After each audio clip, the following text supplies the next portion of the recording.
Ang batang naglalakad sa ulan na parang wasak ang puso ay si Ayato, kaso hindi dahil sa na-reject siya ng crush niya ng 18 beses kundi dahil naaalala niya ang isang malungkot na pangyayari sa kanyang nakaraan at kahit gaano pa kalakas ang pagbuhos ng ulan, hindi pa rin ito kayang punuin ang kakulangan sa kanyang puso. Pagdating ni Ayato sa isang sangandaan at nagsimulang magbago ang espasyo, may isang batang tumakbo sa tabi niya pero nagkunwari siyang wala siyang nakita at nagpatuloy lang sa paglalakad. Sa likuran niya ay may dalawang bata na mukhang bida na isa na may asol na buhok at isa na may pulang buhok. Sumakay si Ayato sa isang tren at biglang may isang lalaki na nagmamadaling pumunta sa unahan ng bagon habang bulong ng bulong na may natuklasan siya at gusto niyang baguhin ang bulok na mundo, bigla na lang nagliyab ang kamay niya kaya't natakot ang mga tao sa paligid. Hindi sinasadyang nakuha niya ang atensyon ng dalawang bata at ni Ayato at sa lugar kung nasaan ang baliw na gumagamit ng apoy, may isang babaeng hindi nakatakas agad na tinanong siya ng lalaki kung naniniwala ba siya na umiiral ang Divine Gate, dahil litong-lito ang babae at iniisip kung adik ba ang lalaki at doon ay nagsimula siyang paliwanagan. Noong unang panahon ng magsanib ang tatlong mundo ay binigyan nila ang mga tao ng 6 na kakaibang kapangyarihan, simula noon ang mga totoong may kakayahan ang tinatawag ng Divine Gate at ang lugar kung saan natutupad ang lahat ng kahilingan. Iginiit ng lalaki na hindi siya gumagamit ng droga at ito raw ay isang kwento ng kababalaghan.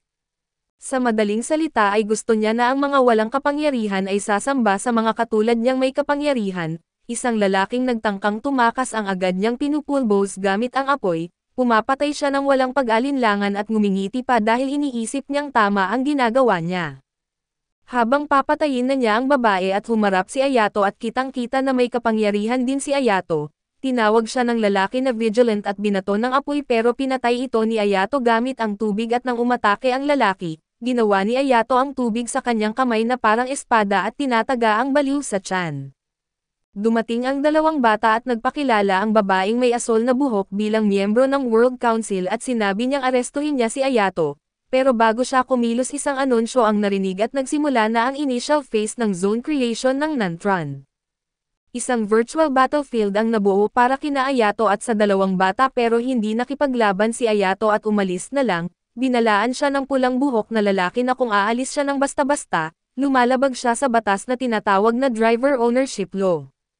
Kalma lang na sinabi ni Ayato na wala siyang driver pero sinabi ng babaeng asol ang buhok sa kasama niya na unahin nilang gamutin ang baliw na gumagamit ng apoy dahil malubha ang sugat nito at sa puntong ito, nalaman natin kung bakit ayaw ni Ayato maglakad sa ulan dahil may kinalaman ito sa pagkamatay ng kanyang mga magulang. Muling nagpakita ang mahiwagang bata sa harap ni Ayato at sinabi sa kanya na ilang beses nang lumitaw ang Divine Gate sa harap niya pero hindi niya ito kailanman nakuha at sa World Council Academy, naiulat na ang insidente sa tren sa buong paaralan. Hindi sinasadya ay pinuri ng lahat ang dalawang bata sa pagkakahuli nila sa kriminal. Nagmamadali silang pumasok sa elevator habang iniisip pa rin kung sino talaga si Ayato at paglabas nila ng elevator, hinamon ng babaeng asol ang buhok ang pulang buhok na lalaki sa isang karera. Hindi pa rin naniniwala ang lalaking pula ang buhok na walang driver si Ayato, habang ang babae naman ay nakaramdam lang ng malamig at nakamamatay na titig mula kay Ayato at tumakbo sila papunta sa isang stadium, kung saan lumitaw ang isang spirit beast na nagngangalang Ban. Sinuri ni Ban ang security footage ng insidente sa tren at habang pinapanood ang video, nararamdaman ng babaeng asol ang buhok ang sakit sa mga mata ni Ayato at iniisip niyang nakita na nito ang Divine Gate, pero patuloy pa rin sa pagbaliwala ang lalaking pula ang buhok at sinasabing kalokohan at pantasya lang iyon. Sa puntong ito ay nalaman natin na ang lalaking pula ang buhok ay si Ain at ang babaeng asol ang buhok ay si Midori. Iniisip ni Midori na nagsisinungaling si Ain sa sarili niya dahil kung hindi siya naniniwala sa Divine Gate, bakit siya sumali sa lugar na ito sa simula pa lang. Samantala sa council ay nalaman na ang umatake ay isang demonyo na pumunta sa mundo ng tao 2 taon na ang nakalilipas para pumirma ng kontrata sa trabaho. Isa rin siyang vigilant at ang dahilan ng kanyang pag-atake ay maaaring may kinalaman sa isang psikolohikal na sakit dahil sa hindi niya pag-aangkop sa mundo ng tao. Inutusan ng taong may puting buhok ang isang babaeng nagngangalang Tris para tukuyin ang nararapat na parusa batay sa mga ginawa ng demonyo. Tungkol naman kay Ayato ay hindi pa rin nila siya makilala. Gusto ng taong may puting buhok na hanapin at kunin si Ayato papunta sa academy. Karamihan sa mga tao ay hindi gusto ang nakakatakot na presensyang dala ni Ayato, pero pinapakalma sila ng taong may puting buhok kaya pumayag na rin ang lahat at sa paaralan kung saan nag-aaral si Ayato dahil sa lamig ng ugali niya, pati pagkain niya ay kailangang malamig at naglalagay pa siya ng yelo sa ramen na talaga namang sobra na. Kapansin-pansin na si Ayato ay iniiwasan sa paaralan at may mga chismis na siya raw ang pumatay sa sarili niyang mga magulang. Ang mga tao ay humuhusga base sa mga walang basehan na sabi-sabi at tinatawag siyang isang halimaw. Si Ayato na galit sa ulan ay nagnanais na lumakas pa ang ulan at maging baha. Matatangay ang lahat pero kahit ganoon ay hindi pa rin ito mapapatay ang apoy ng galit sa kanyang puso. Bumalik tayo sa academy kung saan nagpunta sina Ain at Midori para makipagkita sa kanilang master. Mayabang ang pagsasalita ni Ain kaya pinarusahan siya ng kanyang master at tinawag sila dahil sa usapin tungkol kay Ayato. Ibinunyag ng master ni Ain na magiging kakampi nila si Ayato sa hinaharap at nagpadala ang academy ng liham kay Ayato para imbitahan siya pero tinanggihan niya ito. Kaya ang dalawa ang inatasan na kumbensihin si Ayato na sumali sa academy lalo na't gumalaw na ang water spirit kaya kailangan nilang magmadali. Nang marinig ang pangalan ni Ayato ay pakiramdam ni Ain ay pamilyar ito at ayon sa kanyang master, 4 na taon na ang nakalilipas ng pag-usapan si Ayato ng media dahil sa pagpatay niya sa sarili niyang mga magulang. Samantala ay nakipagkita si Ayato sa water spirit at hindi ito ang unang beses na nagpunta siya doon, tulad ng dati ay tumanggi pa rin si Ayato sa imbitasyon pero naniniwala ang water spirit na kaya pa niyang iligtas si Ayato. Kaya gusto niyang pumunta ito sa academy at subukan kahit isang beses lang. Pagkatapos nito ay nagpunta si Ayato para makipagkita kay Arthur at ito ang pinuno ng academy, diretso sa punto si Arthur at binigyan si Ayato ng isang device na tinatawag na driver. Ang driver na ito ay espesyal na ginawa para kay Ayato at ayon kay Arthur, ang kapangyarihan niya ay humihila ng mas malalakas na puwersa sa isang lugar. Kung makakalaban siya ng mga malalakas na kalaban ng walang driver ay mahihirapan siyang mabuhay.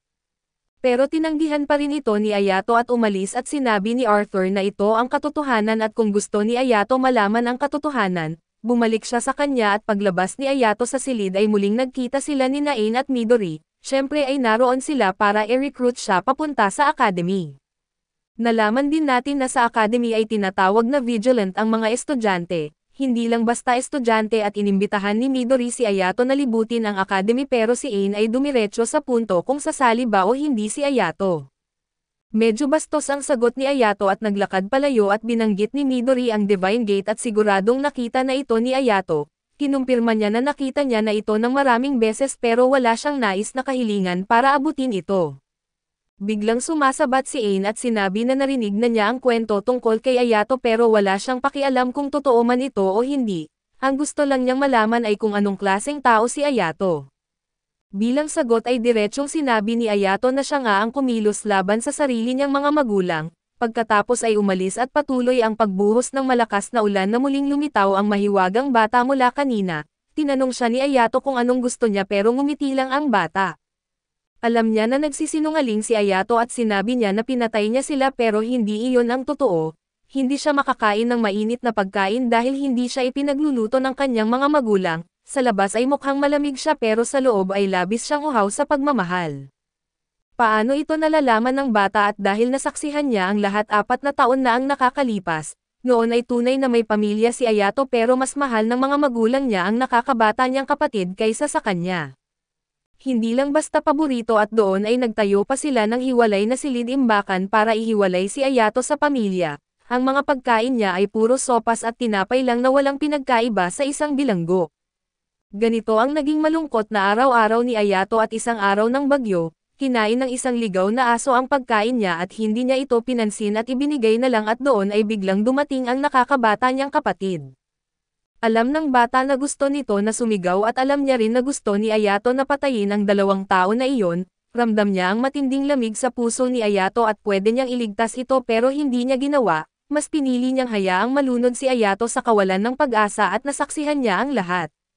Samantala si Arthur ay nakahawak na sa Divine Gate at nang tumawid siya rito, ang mundo sa kabilang side ay isang malaking apokalipsis at ang naglalagablab na pulang apoy ay nagdala sa atin sa kwento ni Ain at noong bata pa si Ain, gustong-gusto niyang panoorin ang kanyang ama na nagsasanay sa apoy at ito ang nagbigay sa kanya ng init. Ang apoy na iyon ang nagsilbing ilaw kay Ain para mahanap niya ang sarili niyang landas, ang landas na hindi na kayang tahakin ng kanyang yumaong ama at pagkagising mula sa panaginip, nagkita muli si Ain kina Midori at sa Water Spirit. Gustong buhusan ng Water Spirit si Ain ng tubig para magising siya pero nainis siya at naglakad na lang palayo. Hindi pa rin niya nakalimutan ang sinabi ni Ayato noon dahil para kay Ain, pamilya ang lahat at habang para kay Ayato ay wala itong halaga. Bukod pa roon sila ay parang apoy at tubig na hindi kailanman magkaayon. Sa opisina ng headmaster ay nakipagkita si Arthur sa isang lalaking mukhang clown na nagngangalang Loki. Tinimplahan siya ni Loki ng kape at dumating siya dahil narinig niyang magre-recruit si Arthur ng bagong miyembro para sa academy. Anuman ang kinagigiliwan ni Arthur ang pinakialaman din ni Loki at pagkatapos niyang sabihin iyon ay umalis siya. Samantala madalas pakainin ni Ayato ang mga ligaw na hayop ng tinapay at gatas at sa oras na iyon, muling lumitaw ang mahiwagang bata at patuloy na binubuksan ang mga takot ni Ayato. Ang tinapay at gatas ay nagpapabalik ng masakit na alaala mula sa kanyang nakaraan, sabi ng bata na kahit anong gawin mo ang mga bagay na galing sa nakaraan ay hindi mo na mababago. Pagkaalis ng bata ay dumating ang grupo ng Water Spirit para hanapin si Ayato.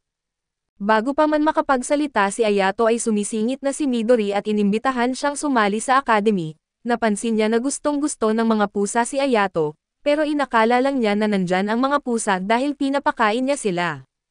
Muling sumasabat ang maingay na bibig ni Ain at binanggit na kung hindi gusto ni Ayato ang mga pusa, hindi niya ito papakainin at pinapakain niya ang mga ito dahil gusto niya na ipinaliwanag niya na kapag tinalikuran mo ang totoong nararamdaman mo, mas masakit iyon ng 100 na beses.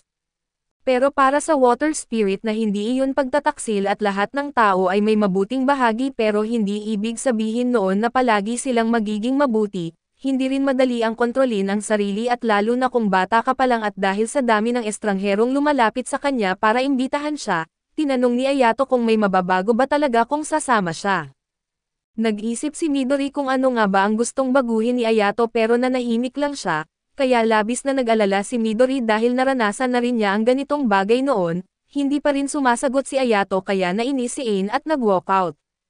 Lumabas si Ban at itinuro na ang ugali ni Ain na madaling uminit ang ulo ang magiging kahinaan niya, habang naglalakad ay napansin ni Ain na may mga lugar pa rin palang ganito na sira-sira at marumi, sa lungsod na akala niya ay ni-restructure na ng council.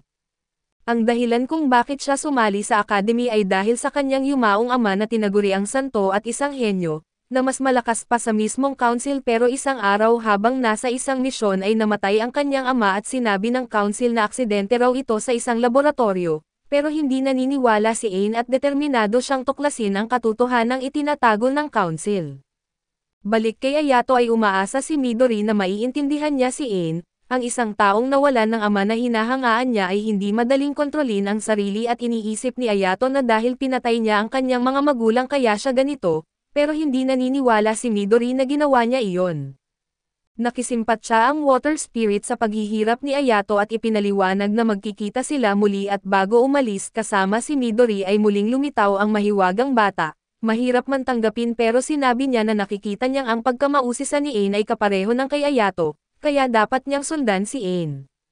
Maaaring makatulong ito kay Ayato o hindi, pero siguradong may mababago na kung mananatili siyang tahimik ay walang magbabago. Samantala habang naglalakad si Ain sa slums ay may isang batang pulubi na lumapit sa kanya para humingi ng pera. Papasok na sana siya para magbigay pero naalala niya ang sermon niya kay Ayato kanina kaya huminto siya. Tinanong niya ang bata kung nasaan ang mga magulang nito at sabi ng bata, abala raw ang mga ito at pagdating ni Ayato ay hindi pinansin ng bata si Ain at agad na tumakbo kay Ayato. Lumabas na pala na kilala ng bata si Ayato dahil madalas siyang bigyan nito ng pagkain at ngayong araw, walang dalang pagkain si Ayato kaya inalok niya ang bata na ilabas at pakainin, iniisip ni Ain na ginagawa lang iyon nito dahil gusto niya ang pakiramdam ng pagtulong. Ngayon na hindi na nanahimik si Ayato at sinagot siya na hindi ba nito sinubukan na gawin din yan kanina. Binalik sa kanya ang sarili niyang argumento at nagpalit ng usapan si Ain at tinanong kung bakit hinahayaan ng mga magulang ng bata na manghingi ito kaysa alagaan. Hindi pa kasi niya lubusang nauunawaan ang likas na kalagayan ng mundo na bawat tahanan, bawat bulaklak at bawat buhay ay iba-iba, kung lahat ay masaya at maayos ang buhay ay hindi magiging malaya si Batman gabi-gabi para bugbugin ang mga kriminal. Hindi pa rin nakikinig si Ain at sinabing hahanapin niya ang mga magulang ng bata at sabi ni Ayato pagkatapos papaaralan mo siya ng 12 taon para sa huli ay mabigo lang sa pag-ibig. Natigil ang sagutan nila nang biglang may patrol driver na nagsimulang mag-ikot sa lugar. Biglang sinimulan ni Loki ang pag-aayos sa isang robot na hindi inaasahan ay nag-switch sa combat mode at umatake sa mga tao. Agad na nakipag-ugnayan si Ain sa council pero sinabi ng council na wala namang malfunctioning driver. Ngunit nang pinadalhan sila ng video at saka lamang sila nagpadala ng reinforcements at dahil sa takot, tumakbo ang batang pulubi sa isang bahay pero na-sense ng robot ang galaw niya at inatake ito, nadaganan ang bata ng mga gumuhong debris. Dumating ang ama ng bata na nasaktan at hirap lumakad at gusto niyang iligtas ang kanyang anak pero hindi kaya ng kanyang paa, tumayo lang siya roon at sumisigaw habang pinapanood ang anak. Maya-maya ay sinabi ng council na na-restructure na raw ang lugar at isang battle arena ang lumitaw. Dumating din si Midori para tumulong at sinabi ni Ain kay Ayato na umalis muna at patayin ang apoy, pagkatapos ay inabot sa kanya ang driver at kinuha ito ni Ayato at tumakbo at habang si Ain at Midori naman ay inactivate ang kanilang mga driver, si Midori naman gamit ang sibat at si Ain gamit ang guantes. Sa labas ay ginamit din ni Ayato ang kanyang driver na isang espada at isang hiwa lang at nakalikha siya ng malakas na ulan para patayin ang apoy, pagkatapos talunin ang robot ay lumabas sina Ain at Midori para iligtas ang bata. Hindi malinaw kung may problema sa mga mata ni Ain, pero tumakbo siya papunta sa ama ng bata at tinanong kung bakit hindi niya iniligtas ang sarili niyang anak at kinailangan ni Ayato na pagsabihan siya. Ang sugat ng ama ay dulot ng isang pagsabog ng gas noon na nagdulot sa kanya ng matinding takot sa apoy. Alam ng ama na kailangan niyang iligtas ang anak niya pero tinatabunan siya ng kanyang hindi makontrol na takot kaya't hindi siya makagalaw. Alam ni Ayato ang ganitong bagay dahil itinuro ito sa kanya noong bata pa siya at ang boses ng bata ang nagpagising sa ama. Sinubukan niyang gumapang papunta sa kanyang anak, pero ngayon ay natakot na ang bata sa kanyang ama dahil sa nangyari at paulit-ulit na humingi ng tawad ang ama na nakita ito ni Ain at parang gumana na rin ang utak niya at pinayuhan niya ang bata na lumapit sa kanyang ama, kung hahayaan niyang manig ang takot niya ngayon na pagsisisihan niya ito habang buhay. Pinanghawakan din ni Ayato ang loob ng bata at hinikayat siyang lumapit at tumakbo ang bata papunta sa kanyang ama. Muling lumitaw ang mahiwagang bata sa tabi ni Ayato at sinimulang sirain ang mga paniniwala niya at ang isang taong may mabuting kamalayan ay hindi automatikong nagiging mabuting tao, dahil sa mga oras ng kawalan ng malay maaari pa rin silang gumawa ng masama.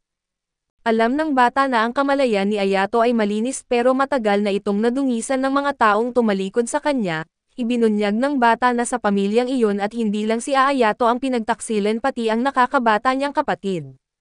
Naalala ni Ayato ang gabing maulan kung saan ang narinig niya lang ay ang mga sigaw ng kanyang mga magulang, pagdating niya ay patay na ang mga ito at ang kapatid niya ay nakatayo sa ulan habang hinuhugasan ng dugo ang kanyang mukha, walang anumang emosyon.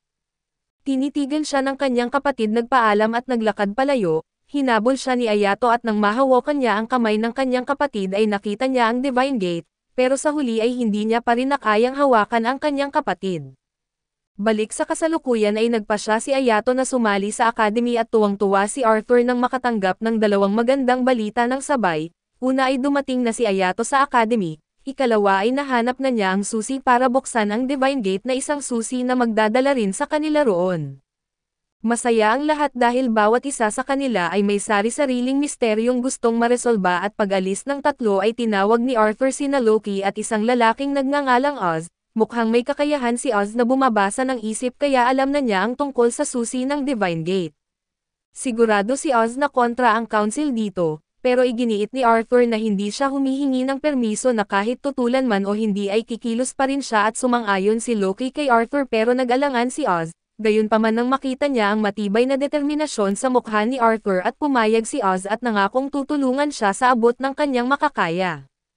Umalis na si Arthur para ayusin ang isang pagpupulong sa ibang lugar at samantala, mas todo ensayo si Midori kaysa dati at pinanood siya ni Ayato at ng mahiwagang bata mula sa malayo. Ibinunyag ng bata na si Midori ay nakikipaglaban sa pagitan ng kanyang malay at walang malay na isip.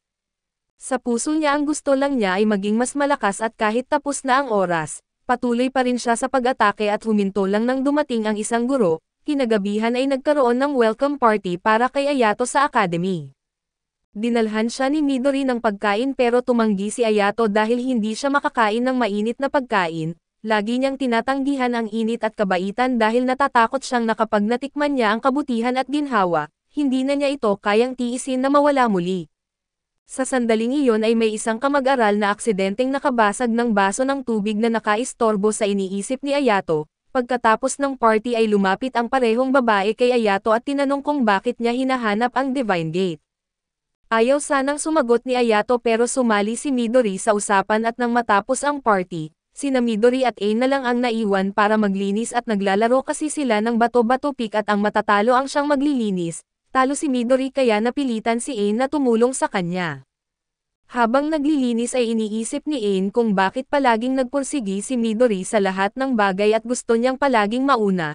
Doon nagsimulang ikwento ni Midori ang kanyang kwento na noong bata pa siya. May isang kaibigan si Midori na sobrang lapit sa kanya at madalas silang magkasamang pumunta sa mga summer festival.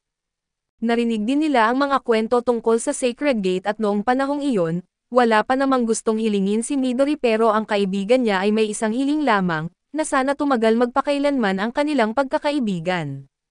Nangako si Midori sa kanya na hindi niya alam noon na ang isang simpleng pangakong iyon ang siyang bubulag sa kanyang puso at habang lumalaki sila, nanatiling malapit si Midori at ang kanyang kaibigan sa simula ng school year ay mahiyain pa si Midori pero kalaunan ay nagkaroon siya ng mas maraming bagong kaibigan, at unti-unting lumayo ang distansya nila ng kanyang kababatang kaibigan. Noong summer festival ng taon na iyon ay nakipagplano si Midori na sumama sa bagong grupo ng kaibigan niya, at gusto rin niyang imbitahan ang dati niyang kaibigan at habang naglalakad silang dalawa pauwi, inimbitahan niya ito. Pero ayaw ng kaibigan niya na makilala pa ang iba, gusto niya si Midori lang, at gusto niyang siya lang ang pinakamahalaga sa puso ni Midori at pinaalala ng kaibigan niya ang pangako nila noong bata pa sila. Nagduda si Midori at doon nadismaya ang kaibigan niya kaya lumakad ito palayo. Kinagabihan ay nag-text si Midori para humingi ng tawad pero sinabi ng kaibigan niya na hindi siya pupunta sa summer festival. Sinabi niya na pupunta siya sa isang lugar para magdasal ng kanyang hiling at nang tanungin siya ni Midori kung saan iyon, hindi na siya sumagot. Dumating ang araw ng festival at habang nag-e-enjoy sa kasiyahan ay may narinig si Midori na balita tungkol sa pagkawala sa kalapit na bundok, naramdaman niyang may mali kaya't dali-dali siyang tumakbo papunta roon at napapalibutan na ng mga pulis ang lugar. Pinilit niyang makapasok at nakarating siya sa gilid ng bangin at biglang may lumitaw na liwanag sa likod ng bundok. Hindi iyon ang araw kundi ang Sacred Gate na nagpakita at nakita iyon ni Midori bago siya nawala ng malay at simula noon, hindi na niya muling nakita ang kanyang kaibigan. Ang dahilan kung bakit kailangang mahanap ni Midori ang Sacred Gate ay dahil naniniwala siyang naruroon ang kanyang kaibigan. Narinig din ni Ayato ang kwento ni Midori, samantala sa panig ni Arthur ay nagkaroon ng pagpupulong. Matapos ay anunsyo ang oras para sa paghahanap ng Sacred Gate at karamihan ay sumang-ayon kaya mabilis natapos ang pagpupulong. Kinabukasan ay sinimulan ni Ayato ang kanyang pagsasanay at muling lumitaw ang mahiwagang bata para guluhin ang isipan ni Ayato. Naniniwala siyang nag-atubili si Ayato sa paggawa ng kanyang hiling na kung magkikita raw ni Ayato ang kanyang kapatid, hindi niya alam kung anong gagawin at hindi raw gustong hanapin ni Ayato ang Sacred Gate pero hindi naniniwala ang bata. Kung ayaw niyang hanapin ito ay bakit siya pumunta sa academy at pinanood siya ni Midori at Ain mula sa malayo. Iniisip nilang parang baliw si Ayato dahil nagsasalita siya mag-isa. Dinala ni Midori si Ain papunta sa library para alamin ang kaso ni Ayato. Pero nang e-type nila ang pangalan ni Ayato ay biglang nag-activate ang security system at hindi na sila pinayagan mag-access. Samantala ay nakatanggap din si Arthur ng notification. Pero mas nakatutok siya sa bagong prototype ng automated driver na dinivelop. Nandoon lahat ng miyembro ng council para manood at maliban sa isa na ilang araw nang hindi nagpapakita at hindi na pinansin ni Arthur at hinayaan na lang niya ito, pagkatapos ng pagsasanay ay umuwi si Ayato para maghanda sa pagpasok sa paaralan.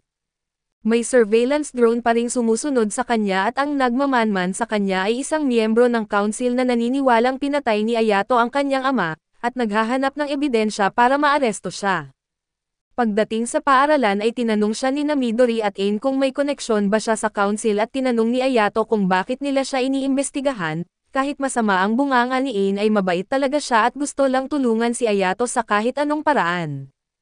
Sinubukan niyang hukayin ang nakaraan niya at ipinakilala ni Midori kay Ayato ang social media platform ng paaralan kung saan pwede siyang mag-post ng kahit anong gusto niya. Wala namang interes si Ayato kaya naglakad siyang palayo. Agad siyang hinabol ni Midori at Ain at sa oras na iyon ay nakatanggap si Midori ng mensahe mula sa isang nagngangalang Blue Stray Cat, na kilalang kilala dahil marunong siyang makakuha ng classified na impormasyon ng council. Pinaghinalaan ni Ain na isa itong hacker pero pinindot pa rin ni Midori para makita ang detalye.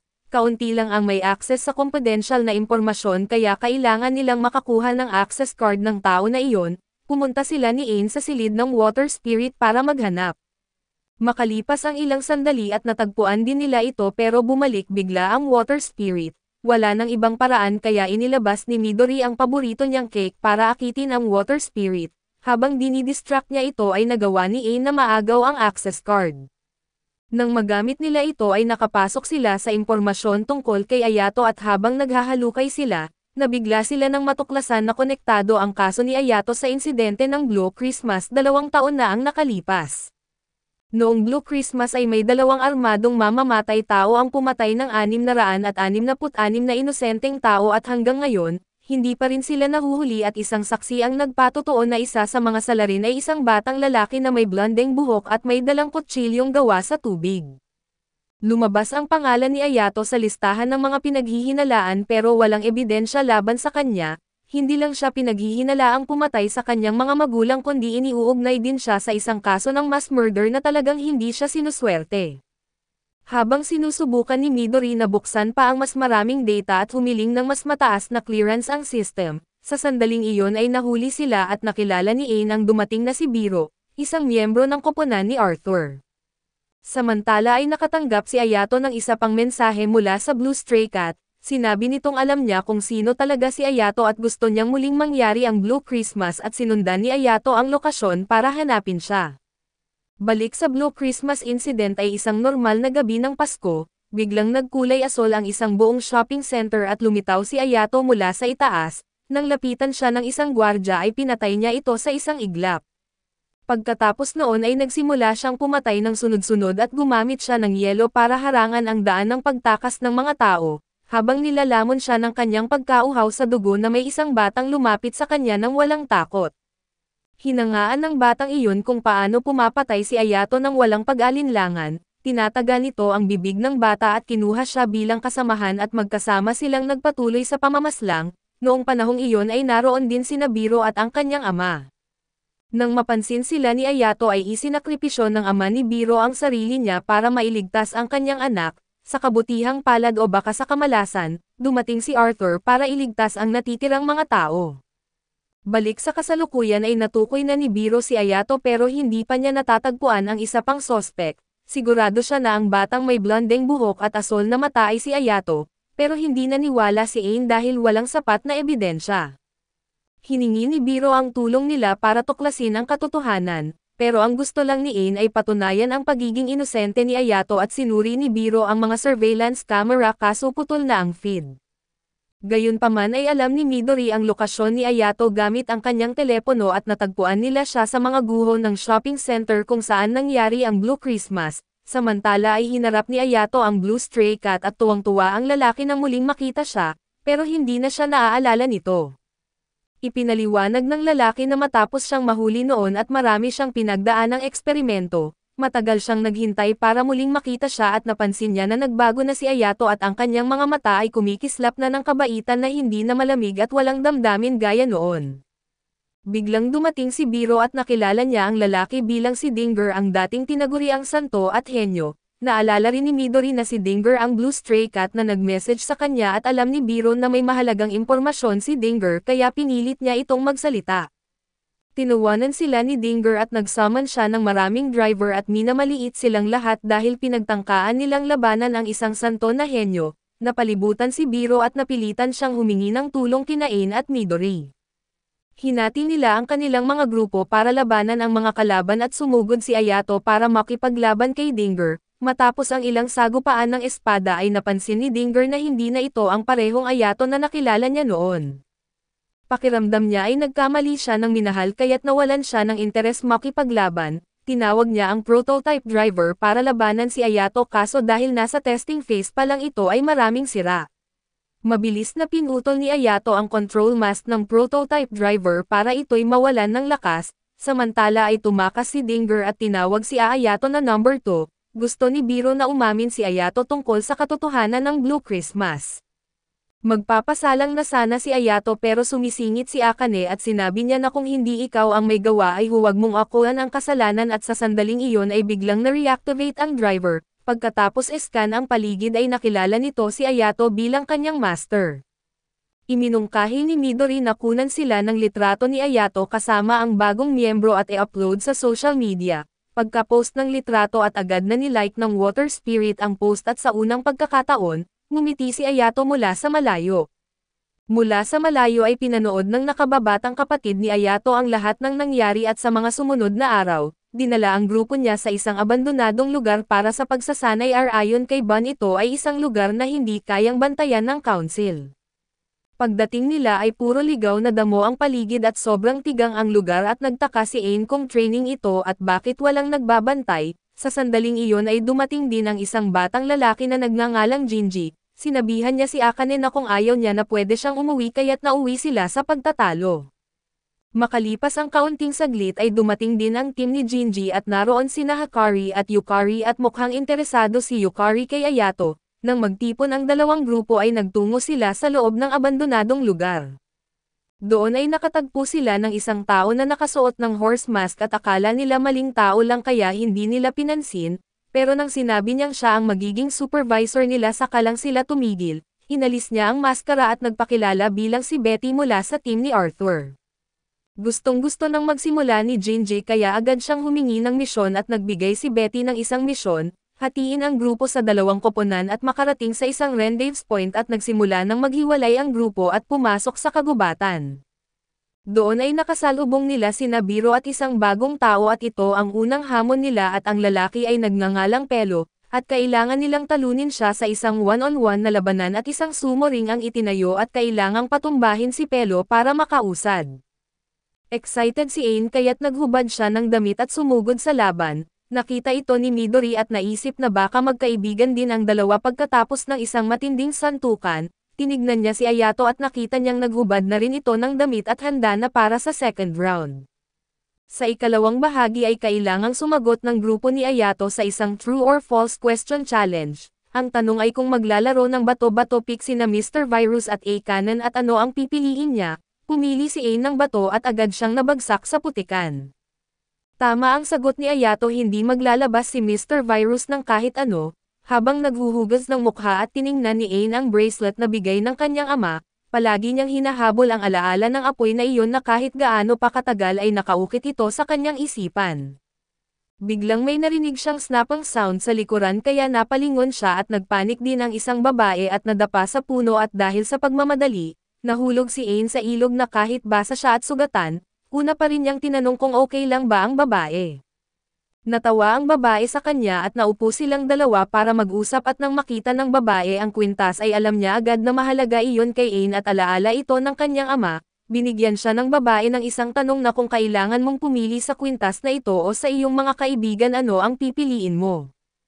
Pakiramdam ni Ain na hindi patas ang tanong at inggit ang naramdaman ng babae kay Ain dahil mayroon siyang isang bagay na mahalaga at dapat protektahan. Sa sandaling iyon ay dumating sina Ain at Ayato ng magkasama, pero biglang nawala ang babaeng kausap ni Ain.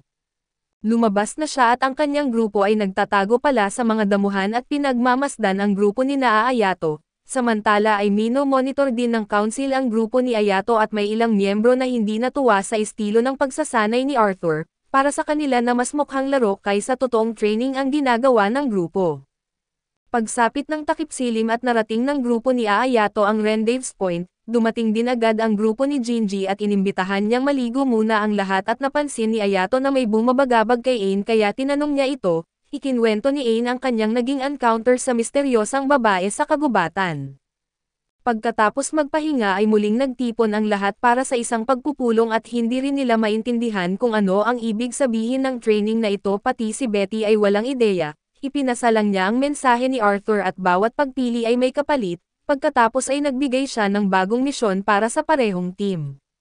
Sa pagkakataong ito ay kailangan nilang makarating sa isang gasolinahan sa gabi at habang nasa daan, nakasalubong nila ang isang grupo ng mga beastmen at isa sa mga ito ang nag-transform bilang isang kambing at sumugod sa kanila. Napagtanto ni Midori na ang mga nilalang na ito ay tinatawag na second beings na mga nilikhang naghahanap ng kapangyarihan sa pamamagitan ng paglabag sa hangganan ng kanilang uri upang marating ang Sacred Gate. Ayon kay Midori ay hindi naman karaniwang ganito kaagresibo ang mga ito pero dahil kailangan nilang tuparin ang misyon, nagpas siyang umatras ang grupo. Habang nasa pag-atras sila at nahiwalay si Ain mula sa grupo dahil sa misteryosang babae sa gubat, habang papalapit na sa gasolinahan ay napansin ni Ayato na nawawala si Ain kaya nagpasya siya at si Midori na balikan ito. Sa isang pulong ng council at iminungkahi ni Triss na magpadala ng reinforcements, pero sinabi ni Arthur na dahil naroon si Betty at wala silang dapat ipag-alala at nanatiling balisa si Triss at natatakot na baka hindi kayanin ng mga bata hanggang dumating si Betty, dumalo rin sina Oz at Loki para obserbahan ang sitwasyon. Samantala ay patuloy pa ring nagdedepensa si Ain at ayaw niyang umatake ng walang dahilan. Ang pakay ng babae ay ang kwintas niya at nag-transform ang babae sa anyo ng halimaw at muling umatake. Sa kabutihang palad ay dumating sina Ayato at Midori upang tumulong pero napalibutan na silang tatlo ng grupo ng babae. Sinabi ni Ayato kay Ain na kung may gusto siyang sabihin at dapat niyang sabihin habang may pagkakataon pa, bago pa ito maging isang bagay na hindi na niya kayang sabihin at sinubukan na makipag-usap ni Ain sa babae, gusto niyang mas makilala ito upang matulungan siya.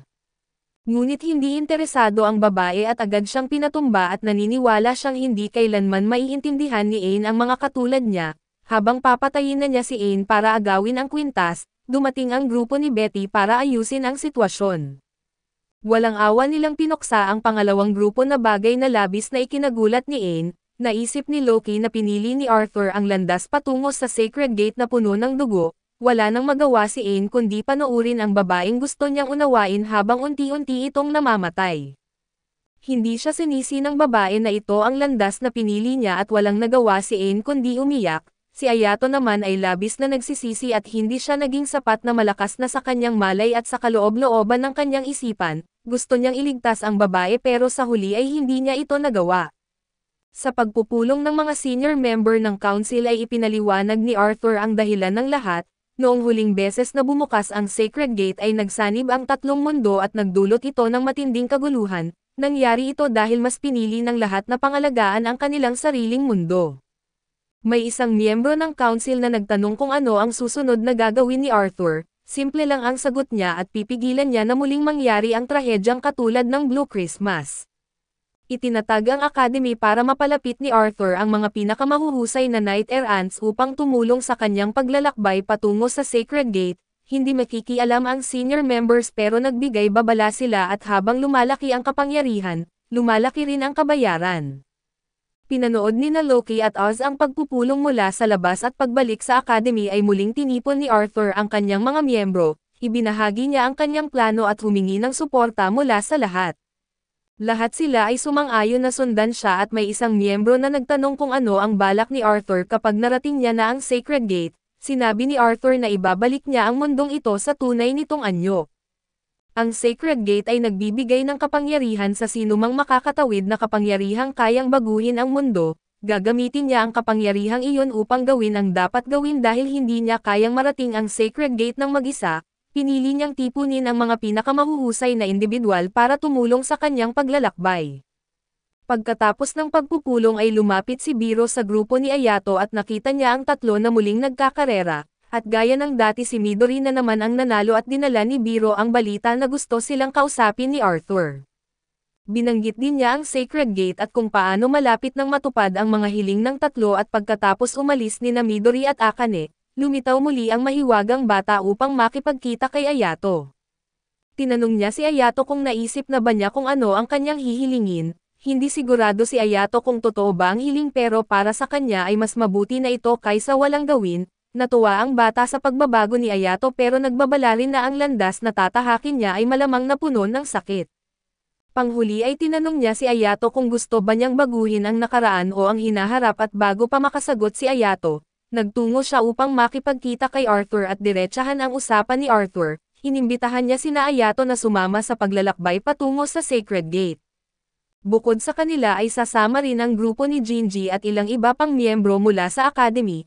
Plano ni Arthur na maging hari ng mundong ito at kapag siya ang namuno, ang kanyang kaibigan ang magdadala ng kaligayahan sa lahat ng tao. Nagtaka si Midori kung sino ang kaibigang iyon na lumabas na ang tinutukoy niya ay si Santa Claus at mukhamang kalokohan. Buong puso itong pinaniniwalaan ni Arthur gaya ng paniniwala niya sa Sacred Gate, samantala na natiling may pagdududa si Oz sa mga desisyon ni Arthur. Sa kabilang banda si Loki sa kanyang mapaglarong ugali ay lubos ang tiwala kay Arthur at nakilala niya ito noong bata pa ito. Nang malaman ni Arthur na isang Diyos si Loki ay natuwa siya pero nang tanungin siya ni Loki kung gusto ba niyang maging Diyos, humiling si Arthur. Mas gusto niyang maging hari at noong panahong iyon ang mundo ay nilalamon ng digmaan marahil dahil masama ang kasalukuyang hari. Kung si Arthur ang magiging hari ay dadalhin niya ang kapayapaan sa mundo. Simula noon ay napahanga si Loki at nagpasya siyang pagsilbihan si Arthur dahil ang tungkulin ng isang Diyos ay maglingkod sa isang tunay na hari, samantala ay lumabas na si Oz at kasama ang 4 na driver ay ginamit nila ang 4 na sandata para magpaapoy ng mga bala sa langit. Lumabas ang grupo ni Ayato para pag-isipan kung sasama ba sila kay Arthur o hindi at nangamba sila na baka ang Sacred Gate ay tumutupad lamang ng isang hiling ng unang makakarating ay hindi ng lahat. Gayunpaman ay tiwala ang mga espiritu na ang sino mang makarating ay magkakaroon ng katuparan ng kanyang hiling. Dahil dito ay nagpasya si Ain at Midori na sumama at si Ayato naman ay nagdadalawang isip pa rin, pero sa tulong ng Water Spirit ay napapayag din siya.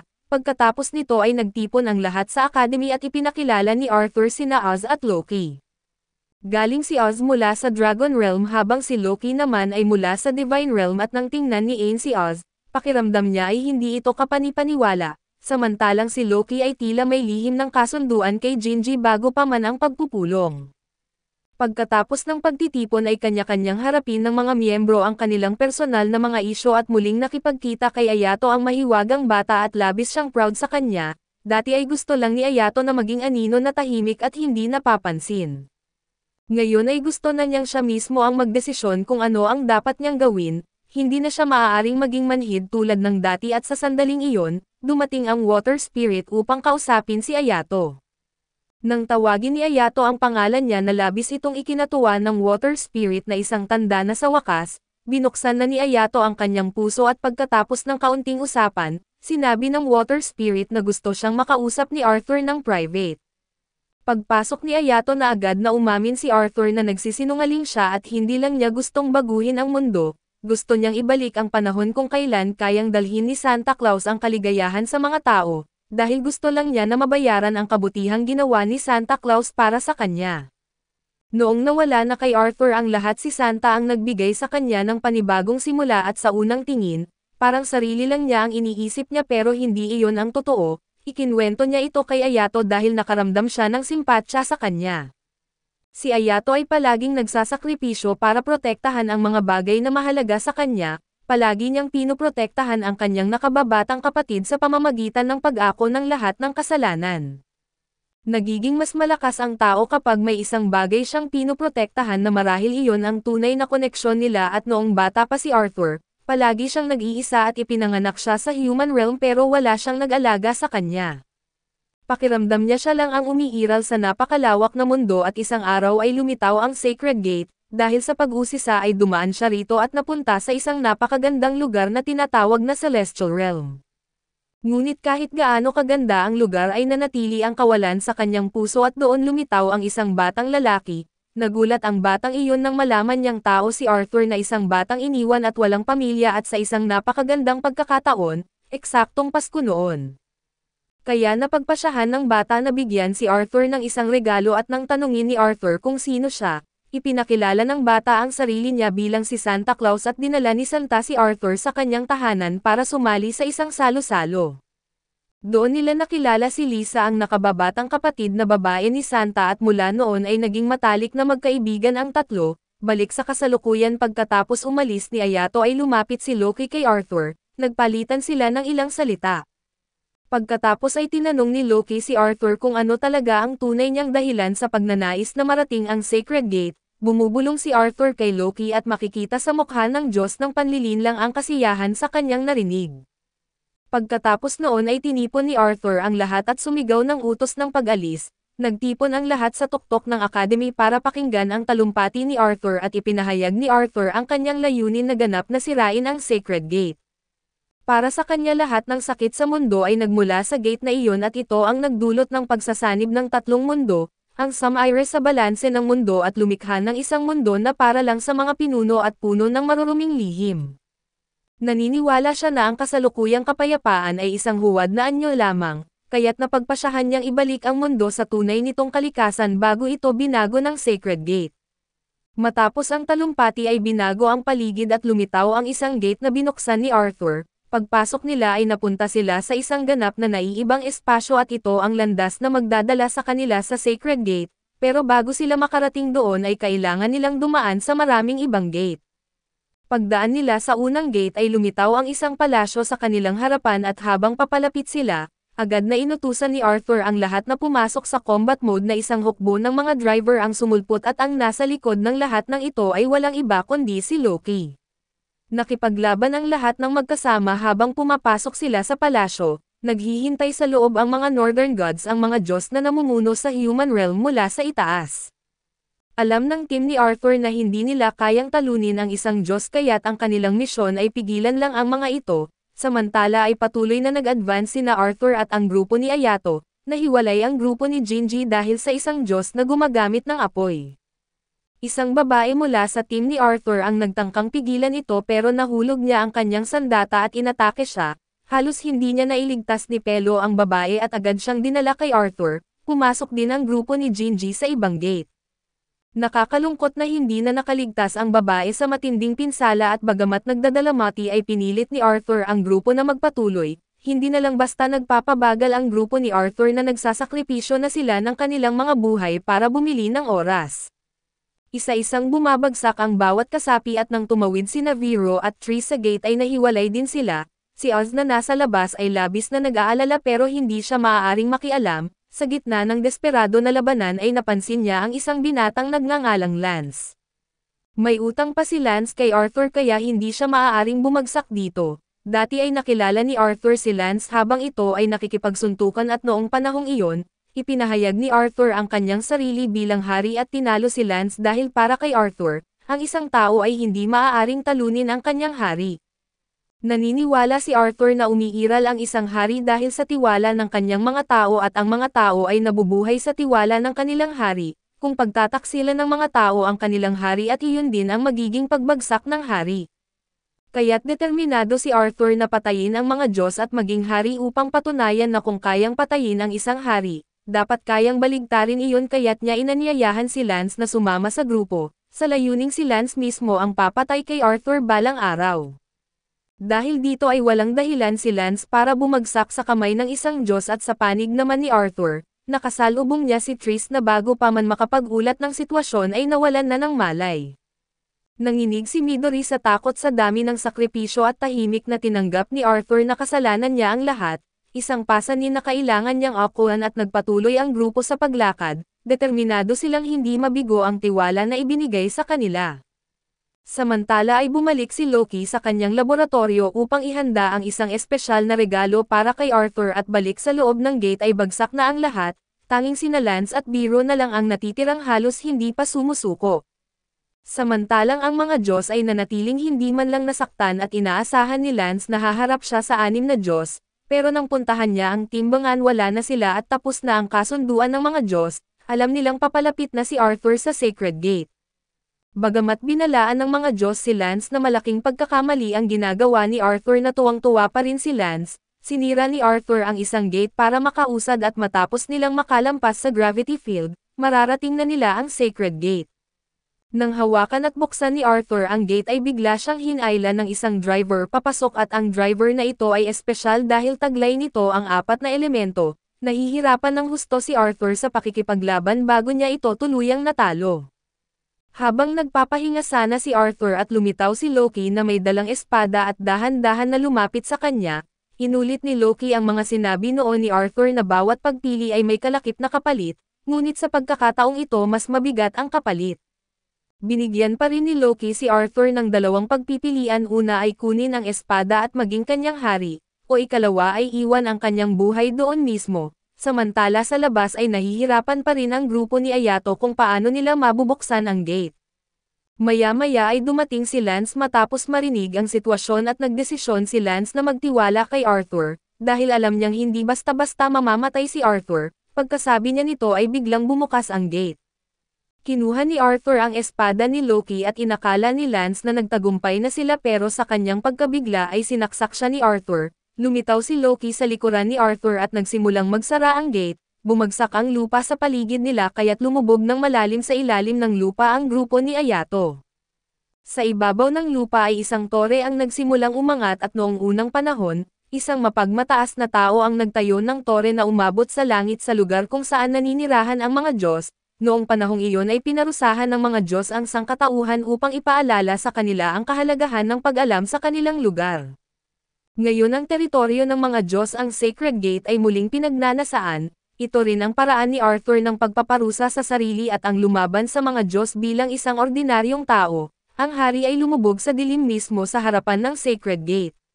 Sa loob ay muling nakaharap ni Arthur si Loki at pumunta si Loki para paalalahanan si Arthur ng mga walang saysay na sakripisyo ng kanyang mga kasamahan, dahan-dahan sirain ang kanyang kalooban upang mas madali niya itong kontrolin, samantala ay ipinataw ng lungsod ang isang curfew at ipinagbawal ang paglabas ng bahay ng walang mahigpit na dahilan. Ipinahayag ng lungsod na ito raw ay dahil sa system error upang hindi mabahala ang mga mamamayan pero sa realidad ay mas malala ang nangyayari. Si Oz ay ipinatawag ng mga miyembro ng High Council para sa isang interogasyon. Naniniwala si Oz na ang plano ni Arthur na sirain ang Sacred Gate ay isang kudeta laban sa Council kaya't pinili niyang parusahan si Arthur sa kanilang ngalan, gayunpaman ay hindi tinanggap ng Council ang desisyon ni Oz na tawagin ang mga Northern Gods. Ipinaliwanag ni Oz na dahil kasali rin si Loki at naglakas loob siyang tawagin ang mga Diyos, nainip na ang Council kay Oz at nais na nilang ipatawag si Loki para imbestigahan at habang binabanggit nila ang pangalan ni Loki ay bigla itong lumitaw.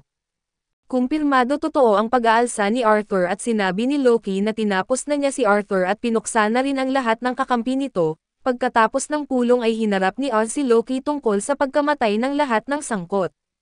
Si Loki kung nagsasabi man ng totoo o hindi ay sinabing dahil pareho na silang nasa parehong sitwasyon, ang sisi ay dapat ibaling kay Oz at dahil sa pagtawag niya sa mga Northern Gods na nagdulot ng mga pagkamatay, labis ang pagkalugmok ni Oz dahil hindi ito ang plano na kanilang napagkasundoan noon.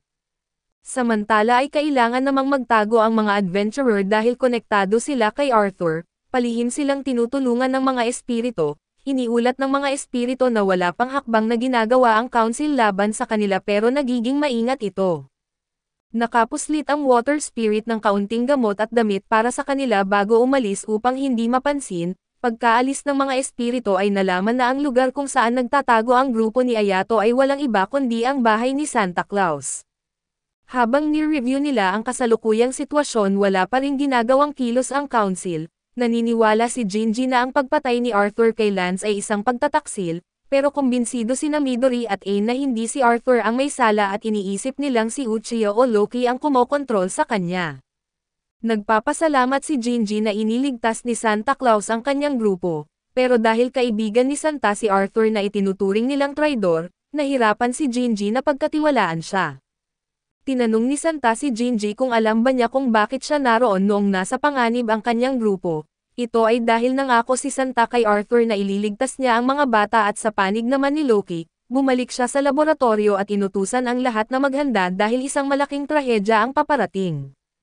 Sa pagkakataong ito ay inimbitahan pa niya ang mismong may akda ng trahedya na ang makata ng Avon ay si Shakespeare upang sumali, samantala ay patuloy pa ring pinapahirapan si Oz ng konsensya dahil sa katotohanan siya ang hindi direktang naging sanhi ng pagkamatay ng maraming bata. May isang taong lumapit para bigyan siya ng tubig at nakilala nito si Midori at kinagabihan ay ibinahagi ni Santa Claus sa grupo ni Ayato, ang katotohanan tungkol sa Blue Christmas na isang lihim na itinago ng Council. Ibinunyag din niya ang impormasyon tungkol sa pagkamatay ng ama ni Ain at kung saan naninirahan ang matalik na kaibigan ni Midori, itinago rin ng Council ang mga lihim na ito at labis ang pagkadismaya ng lahat matapos marinig ang mga revelasyon.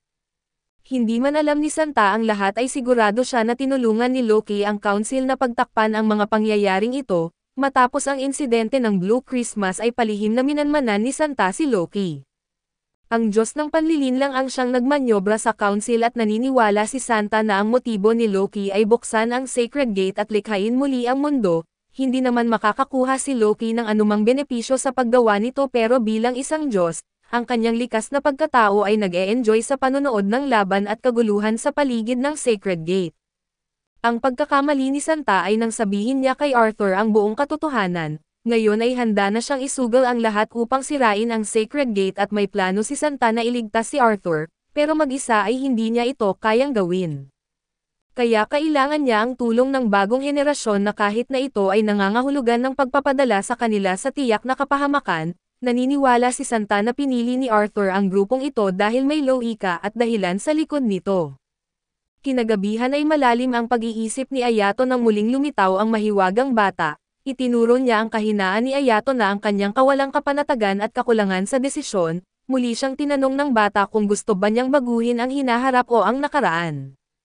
Napag-isipan ni Ayato na ayaw niyang baguhin ang alinman at pagkatapos mawala ang bata ay dumating si Jinji upang kausapin si Ayato. Nang magtipon na ang grupo at nagdesisyon ang team ni Jinji na bumalik sa academy, naniniwala pa rin sila na traidor si Arthur at hindi sila nagtitiwala sa mga sinabi ni Santa Claus.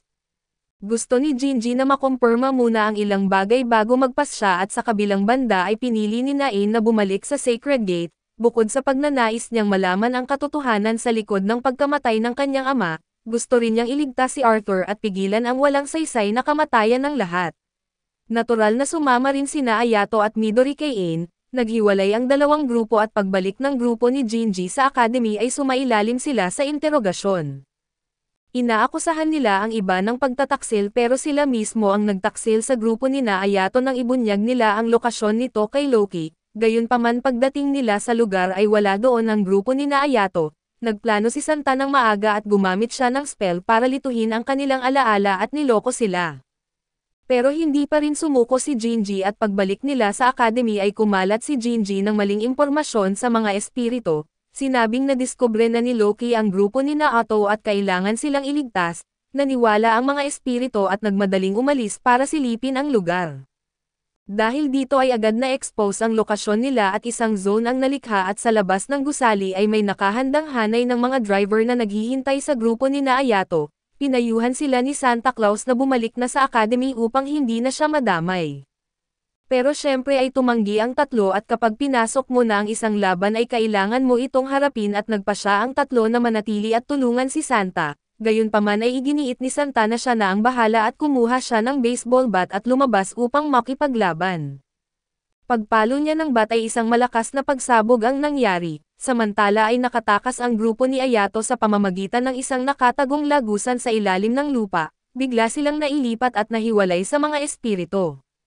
Si Loki ang nagutos kay Shakespeare na ipagpatuloy ang kwento kaya't napunta ang grupo ni Ayato sa ibang mundo, kailangan nilang tumakbo palayo mula sa mga driver habang pinagtatawanan sila ni Loki, isang itim na butas ang lumitaw at hinihila silang tatlo sa isang patibong. Napunta sila ngayon sa isang entablado at sinubukan na umalis ni Ayato pero hinarang siya ng isang illusory wall. Inutusan ni Loki si Shakespeare na ihanda ang ilang dula para aliwin ang grupo ni Ayato. Agad na lumitaw sina Hamlet, Macbeth at iba pang mga bituin mula sa teatro ni Shakespeare. Gusto ni Loki na dagdagan pa ng breakthrough ang kwento. Habang nagsusulat si Shakespeare ay unang lumabas ang dula tungkol sa isang babaeng may nag-aalab na puso si Akane. Ang ikalawang dula naman ay tungkol kay Midori na isang taong nagtangkang paslangin ang hari pero nabigo at nahuli. Ang huli naman ay si Ayato na isang lalaking bersyon ng Cinderella na isang gwapo ngunit miserable. Habang lalo pang nalilibang si Shakespeare sa pagsusulat at napilitan si Ain na umarte, na labis na ikinatuwa ng lahat dahil sa katatawanan ng kanyang kalagayan. Lumabas si Othello bilang ama niya at ibinente si Ain sa isang grupo ng mga noble at tuwing hindi niya napapasaya ang mga ito siya ay niyuyurakan, si Midori naman ay nakakulong pa rin at hinihintay ang kanyang hatol na kamatayan, samantala si Ayato ay may sakit at walang magawa. Balik kay Ain na isang araw ay nakatanggap siya ng liham na nagbago sa kanyang buhay na isang paanyaya sa isang handaan kung saan pipili ang prinsipe ng kanyang magiging asawa. Masaya at malungkot si Ain at dahil wala siyang maayos na damit para dumalo sa handaan. Lumabas si Othello bilang isang salamangkero pero nabagot si Loki sa bahaging iyon at inutusan si Shakespeare na mag-isip ng mas maganda. Habang nag-iisip si Anne sa entablado ay biglang namatay ang mga ilaw at isang pamilyar na boses ang narinig mula sa salamangkero. Sinabi ng boses na natutuwa siyang muling makita ang kanyang anak at nagbago ang eksena patungo sa handaan at habang sumasayaw, napagtanto ni Anne na ang lalaking iyon ay ang kanyang ama. Samantala ay nakatakas si Midori mula sa bilangguan at bumalik upang hanapin ang kanyang matalik na kaibigan. Samantala habang abala sina Shakespeare at Loki sa pag-uusap ay sinamantala ng ama ni Anne ang pagkakataon at dinala siya palayo. Naisip ni Shakespeare ang isang bagong dula kung saan si Anne ay mapupunta sa bisig ni Othello at si Midori ay makatakas kasama si Macbeth, at si Ayato ay magkahawak kamay kay Hamlet. Sa huli lahat sila ay mamamatay at sa eksena ni Ayato ang huling dahon ay malapit ng malaglag habang siya ay nakahiga at naghingalo, nag-flash sa kanyang isipan ang maraming alaala ng kanyang pamilya at bigla na lang nawala ang kanyang karamdaman. Tumalon siya mula sa kama at tumakbo palayo, samantala ay dinala ng ama si Anne sa isang lugar kung saan hindi kayang makialam ni Loki. Pagkakita kay Anne ay imbes na yakapin niya ito ay sinuntok niya ang kanyang ama sa inis. Sinisi niya ito sa pagpapanggap na patay na nagdulot ng labis na sakit sa kanyang ina at walang nagawa ang ama kundi humingi ng tawad. Pagkatapos ay niyaya niya si Anne na maglaro ng catch tulad ng dati nilang ginagawa, samantala habang tumatakbo si Midori ay narinig niya ang tinig ng kanyang matalik na kaibigan at bumalik sa nakaraan. Ngayon si Midori naman ang humabol at naabutan niya ang kanyang kaibigan at pareho silang labis na natuwa sa muling pagkikita. Nangako si Midori na hindi na niya muling iiwan ang kanyang kaibigan, nagpunta silang dalawa sa summer festival na magkasama.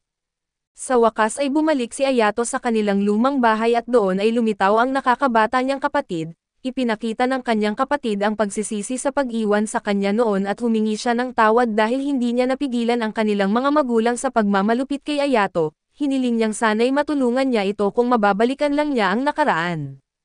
Nagsimulang makaramdam si Ayato na may mali at ang nakakabata niyang kapatid na nakita niya noon ay hindi ganito, dati itong malamig at walang pakialam at laging tinitingnan siya ng mababa at ngayon ay nagsasalita ito ng matatamis na salita. Agad na napagtanto ni Ayato na bahagi pa rin ito ng isang palabas, samantala kay Anne habang naglalaro sila ng catch kasama ang kanyang ama, paulit-ulit nitong sinasabi kung gaano niya pinagsisisihan ang pag-abandon sa kanya at sa kanyang ina, at kung paanong ang pangarap niya ay mamuhay ng masaya kasama sila. Napagtanto ni Anne na ang lalaking kaharap niya ay hindi ang amang hinangaan niya, hindi ganoon kadali na sumusuko sa kanyang mga pangarap ang kanyang tunay na ama at nabigo ang palabas, at ang amang kaharap niya ay si Othello pala. Sa panig naman ni Ayato ay lumalabas na siya si Hamlet at sa wakas ay napansin ni Midori na ang kaibigan niyang kaharap ay isang huwad, nang tanungin niya ito tungkol sa friendship keychain na pareho nilang taglay. Walang ideya ang kaibigan na nagbunyag na ito pala ay si Macbeth. Lahat silang tatlo ay nabigo sa kanilang mga misyon at nagulat si Shakespeare sa naging resulta pero para kay Loki na wala namang problema, naniniwala siya na hindi ang mga aktor ang gumagawa ng isang dakilang palabas, kundi ang mga karakter mismo na lumilikha ng kwento. Pansamantalang natapos ang palabas at pinayuhan ni Loki si Shakespeare na magpahinga bago ihanda ang susunod na yugto. Muling nailipat ang grupo ni Ayato sa isang ibang espasyo at sa pagkakataong ito, napunta si Ayato sa isang dating battlefield. Isang batang lalaki ang lumitaw at pinayuhan siyang umalis bago dumating ang mga Northern Gods, samantala ay nakarating si Anne sa isang lugar na napapalibutan ng maraming tangke at habang naglalakad siya, biglang lumitaw ang mga driver at sinimulan siyang habulin. Nang may pitsa ay isang bug zone ng apoy ang sumiklab at pinabagsak ang mga driver at lumitaw ang isa pang anino ng ama, dahil sa lahat ng nangyari ay hindi agad naniwala si Anne na ito ang tunay niyang ama at nang makita ito, ipinakita ng nilalang ang ilang galaw sa kanya at ibinunyag pa nito ang mga lihim gaya ng kung paano siya natatakot sa dilim at umiiyak noon bilang bata.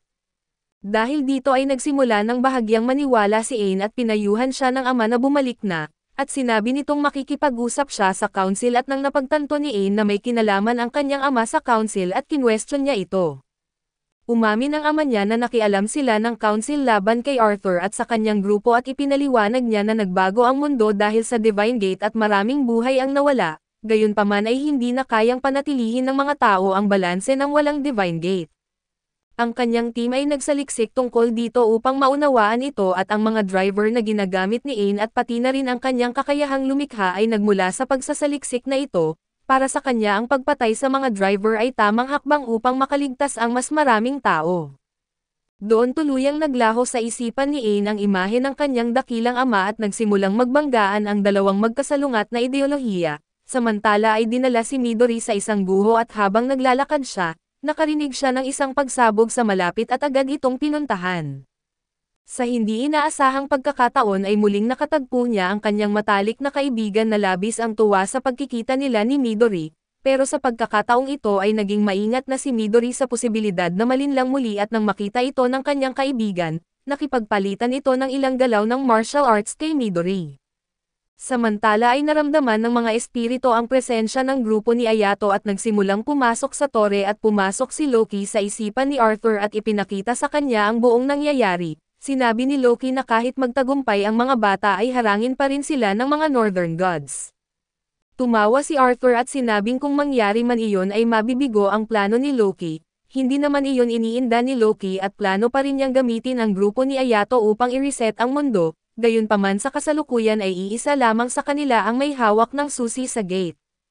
Ang dalawa pa ay kailangang makaranas ng isang damdamin na tinatawag na despair upang makuha ang susi, samantala ang isa pa nilang kaibigan ang may sakit sa baga na ipinatawag ng council. Hindi nila siya inusisa ay bagkus sinabi nila na hindi na nila pinagkakatiwalaan si Loki at wala na rin silang tiwala kay Oz. Ang tanging pag-asa na lamang nila ngayon ay si Jinji at ipinaliwanag ng council na parehong gumagalaw na ang Celestial at Demon Worlds. Sa ngayon si Jinji na lang ang may kakayahang marating ang Divine Gate, dahil wala na siyang mga kasamang kaibigan. Si Hakari ay kinuha na ng mga tao mula sa Celestial World at si Yukari naman ay natagpuan na ng mga tao mula sa Demon World, samantala ay nahanap na ni Santa Claus ang hinahanap niya, pero isang Diyos ang naunang nakakita sa kanya. Balik kay Midori. Matapos magpakita ng ilang galaw ang kanyang kaibigan at inilabas nito ang friendship keychain nila at doon lang nakilala ni Midori ang kanyang tunay na kaibigan, gayunman ay nagbago na ang kanyang kaibigan. Pinag-isipan na niya ang mga sinabi ni Midori noon at ngayon ay may bago na siyang mga kasamahan na may bago na rin siyang pangalan na Dorothy. Sa kabila nito ay nakaramdam pa rin si Midori ng pagsisisi sa mga nasabi niya noon, agad siyang pinawi ni Dorothy at sinabing wala siyang dapat ipagsisi. Habang nag-uusap sila at dumating ang isang Northern God at sinabihan ni Midori si Dorothy na umalis ito dahil ito ang kanyang sariling laban, tumakbo si Midori para ilayo ang Diyos at samantala sa panig ni Ain, dumating din ang isang Diyos sa gitna ng laban niya at ng kanyang ama. Inutusan ng ama ni Ain ang mga driver na hilahin si Ain palayo at habang ginagamit niya ang natitirang driver upang buuin ang isang higanteng braso na ginamit niyang ipanghuli sa Diyos, matapos ang ilang pag-iwas ay nahuli nga ang Diyos. Ngunit hindi pa rin iyon sapat upang talunin ang isang Diyos at binasag ng Diyos ang braso at sumugod papunta sa ama ni Ain, sinaksak ng Diyos ang ama niya ngunit niyakap pa rin siya nito at humingi ng tawad kay Ain at sa kanyang ina bago niya sinakripisyo ang sarili upang dalhin ang Diyos sa kanyang pagkawasak. Samantala na corner na rin si Midori at inilunsad ng Diyos ang isang sibat papunta sa kanya kaso tumalon si Dorothy upang protektahan siya. Itinulak siya sa bangin at nasawi sa proseso. Ang mga kasamahan ni Dorothy ay walang iba kundi sina Oz at ang natitirang dalawang bata. Naranasan na ni Ain at Midori ang tunay na despair kaya't nakamit nila ang susi. Samantala ay dinala ng mahiwagang bata si Ayato papunta sa Divine Gate at dumating din ang Water Spirit sa lokasyon nila. Lumabas na matagal na palang nakita ng Water Spirit ang mahiwagang bata noon pa man. Nagpatuloy silang tatlo sa kanilang paglalakbay at pagkatawid nila sa susunod na gate, hinarap nila ang pinakaabala at problemado na nakababatang kapatid ni Ayato, samantala ay hindi pa rin makarecover sina Ain at Midori sa pagkamatay ng kanilang mga mahal sa buhay nang matagpuan nila ang batang lalaki. Sinabi nito na malapit na silang makaranas ng mas matinding pagdurusa kaysa sa naranasan nila, matapos patayin ng nakababatang kapatid ni Ayato ang kanilang mga magulang. Si Ayato ang umaako sa lahat ng kasalanan ng kanyang kapatid. Ang natira na lamang sa puso ni Ayato ay pagsisisi at kawalan ng pag-asa at inanyayahan ng bata sina Ain at Midori na sumama sa kanya patungo sa Divine Gate, samantala sa panig ni Ayato ay nagkaroon sila ng sandaling pag-alala ng kanyang kapatid. Noong nakaraan ay napakahigpit ng kanilang mga magulang sa kanila at isang beses nang magkamali ang nakababatang kapatid, Itinali siya sa puno habang umuulan at ang nagawa lamang ni Ayato ay humingi ng tawad. Sa kabilang banda ng si Ayato naman ang itinali ay labis na nalungkot ang nakababatang kapatid dahil wala siyang magawa. Kalaunan ay ginawa ni Ayato ang lahat upang protektahan ang kanyang kapatid na sinadya niyang mapagalit ang kanilang mga magulang, gumawa ng mga bagay na ikagagalit nila. Doon napagtanto ng nakababatang kapatid kung gaano kalakas si Ayato at alam niyang nakita ni Ayato ang Divine Gate noong bata pa siya, dahil tanging ang mga may sapat na lakas at tibay ng loob lamang ang makakakita rito. Isang araw ay hindi na nakayanan ng nakababatang kapatid at sinilaban niya ang kanilang bahay at nang malaman ito ng kanilang mga magulang ay inako ni Ayato ang lahat ng sisi. Gayunpaman ay iniisip ng nakababatang kapatid na lalo lamang siyang pinahirapan ni Ayato sa kanyang mga ginawa. Bago niya sana saktan ang kanilang mga magulang ay lumapit muna siya kay Ayato. Balak niya sanang saktan muna si Ayato pero natigilan siya nang makita ang walang buhay na tingin nito. Tumakbo siya palabas ng bahay at nakita ang Divine Gate. Pinaniwalaan ng nakababatang kapatid na ang malamig na tingin ni Ayato ay isang uri ng paghamak sa kanya. Inisip niya na isang malaking mapagkunwari si Ayato at bakit hindi siya sumama sa kanya sa pagtakbo noon, at sa halip ay pinili nitong akuan ang lahat ng kasalanan. Ang kadiliman sa puso ng nakababatang kapatid, puno ng kalituhan at galit ay unti-unting lumakas at mula sa paghanga ay unti-unti itong naging puot at hindi pinili ni Ayato ang tumakas dahil naniniwala siyang balang araw, pareho silang makakabalik at muling bubuo ng isang masayang pamilya. Mahal ng kanilang mga magulang si Ayato at ang kanyang kapatid ngunit ang paraan ng pagpapalaki nila ay masyadong mahigpit, madalas ding kamustahin ng kanilang ina si Ayato kaya't palagi siyang umaasang magkakaroon sila ng masayang pamilya. Gayunpaman ay hindi matanggap ng nakababatang kapatid ang pekeng pamilyang iyon at kapag pumalpak ang mga salita, pinapalitan ito ng karahasan at nagsummon ng 2 espada ang nakababatang kapatid at sumugod kay Ayato. Ngunit ayaw pa ring masaktan ni Ayato ang kanyang kapatid at patuloy siyang umiilag at sinusubukan na kumbansihin ito. Naramdaman ng Water Spirit ang matinding awa kay Ayato nang malaman ang buong katotohanan. Lumitaw ang batang lalaki at sinabi sa Water Spirit na mayroon siyang paraan upang tulungan si Ayato, samantala sa labas ay nagtipon ang mga Diyos upang lipulin si Ayato kaso hinaharangan sila ni Oz at labis ang kanyang pagsisisi sa pagkamatay ni Dorothy, kaya ngayon ay handa siyang lumaban sa lahat ng Diyos. Nagsummon si Oz ng isang dragon na nagpabagsak sa lahat ng kalaban, samantala si Ayato ay na hindi na makumbinsi ang kanyang nakababatang kapatid, ay napilitang bumunot ng kanyang espada upang makipaglaban, gayunpaman ay hinayaan ni Ayato ang kanyang nakababatang kapatid na maunang umatake kaya mabilis siyang na-corner. Nang malapit ng tamaan si Ayato ay sumisingit ang Water Spirit at tinanggap ang suntok at tulad ng ipinangako ay tinulungan ng Water Spirit si Ayato sa pagkakataong ito. Sinubukan ng nakababatang kapatid na patayin ang Water Spirit ngunit si Ayato na parang nasa tranza, ay biglang nagpakawala ng isang matinding puwersa at umatake sa kanyang kapatid.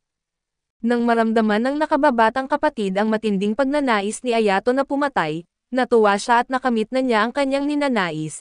Iniwan niya si Ayato at sinasabing muli silang magkikita sa susunod na laban at dumating ang mga espiritu at ang grupo ni Ain, at sinabi ng mga espiritu sa Water Spirit na sila na ang bahala. Ang kanilang tungkulin ay makatawid sa Divine Gate at pagpasok nila sa gate ay muling lumitaw ang bata at iyon ang tunay na anyo ng Divine Gate. Ibinunyag ng bata na siya ang susi ng Divine Gate at ngayon, ang kailangan na lamang ng tatlo ay lumakad papasok dito upang makuha ang lahat ng kasagutan sa kanilang mga tanong. Bawat isa sa kanila ay may sariling hiling kaya't sabay-sabay silang naglakad papasok sa gate. Samantala ay narating na ni Santa Claus ang tuktok ng tore upang hanapin si Arthur at si Loki ang unang umatake, ngunit nasalubong niya si Null. Buong determinasyon ni Null na bawiin ang kalayaan ni Arthur na ninakaw ni Loki at habang nakikipaglaban kay Loki, nagawa ni Null na makalapit kay Arthur na kahit pa sinaksak siya nito, ngunit iyon talaga ang plano ni Null at ginamit niya ang kanyang kapangyarihan upang makapasok sa isipan ni Arthur. Dinala ni Null ang natitirang piraso ng korona kay Arthur pero pinili ni Arthur na akuan na lamang ang lahat ng pasanin, hinugot niya ang espada mula sa katawan ni Null at ibinalik siya sa kasalukuyan, samantala ay nailagay na ni Loki ang korona kay Arthur. Sa panig naman ng grupo ni Ayato ay inanyayahan ng susi ang tatlo na lumapit, binigyan sila ng pagpipilian at baguhin ang hinaharap sa pamamagitan ng pagsulat muli ng nakaraan, o baguhin ang nakaraan sa pamamagitan ng paghubog sa hinaharap. Nasa kanila ang kapangyarihan upang piliin ang kanilang sariling kapalaran, ngunit habang papalapit sila upang pumasok at hinarang sila ng mga Diyos at winasak ng mga Diyos ang kanilang mga driver at pagod na ang lahat.